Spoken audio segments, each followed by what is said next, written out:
Siamo con Giovanni Marini, presidente della Proloco di Laconi. Giovanni, cosa organizzate quest'anno per la festa di Sant'Antonio?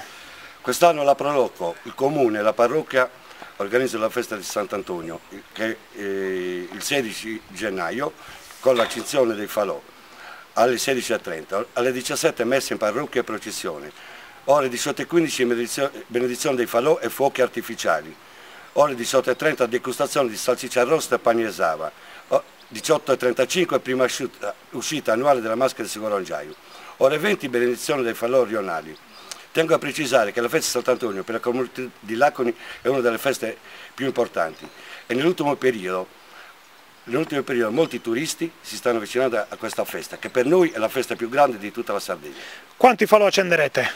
Pensiamo di arrivare a 20 falò, a 20 tronchi nella piazza di Sant'Antonio. Poi ci sono i falò rionali che in genere sono 10-15, così che è una festa grandissima.